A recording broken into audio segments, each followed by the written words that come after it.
As some of you may know, that crypt keeper looking weirdo, Rudy Giuliani, is back in the news for doing some sketchy shit, and I thought we should look at his astrology. And the thing about old Rudy G is that he really sees himself as a true lady in the streets, a paragon of virtue. But this vision of himself is also his downfall, because like many other Irish Catholic politicians who have come before him, he's a little bit of a hypocrite. He usually has a drink in one hand and somebody else's wife in the other. And it's a shame because it really didn't have to be like this. Ninth house Taurus Mercury is a great placement for a lawyer. But where things get a little sticky is over here in the 10th house of grandstanding and the 12th house of ego. And in fact, I think that there was a strong chance that he thought about going into the priesthood if it weren't for that pesky Taurus and Venus in the 9th house. But we'll come back to that later. For now, let's focus on that 10th house Gemini, where we see Uranus and the Sun in tight conjunction and Saturn and the MC in tight conjunction. The man sees himself as a hard-nosed maverick, and he never met a microphone he doesn't like. And it's a lot of yapping, and a lot of rules for thee and not for me.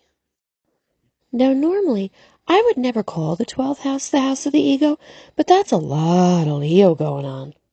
And it's particularly interesting because if you look into the expanded themes of the 12th house and go cruise through his Wikipedia bio, you're going to find this entire list.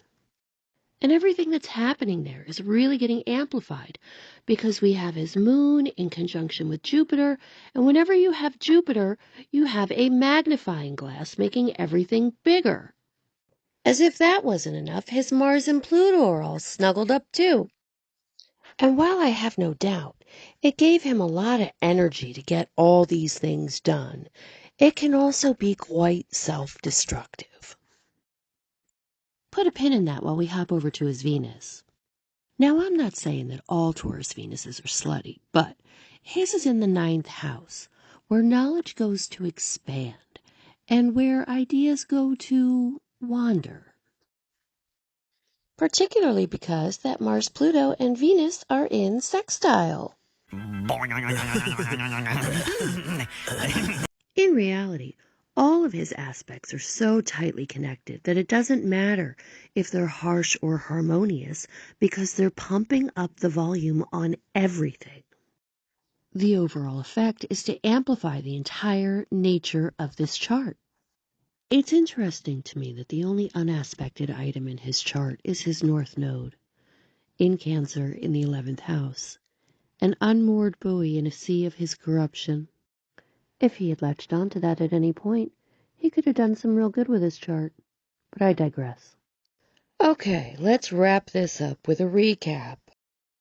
As long as you confess to your priest, it doesn't count.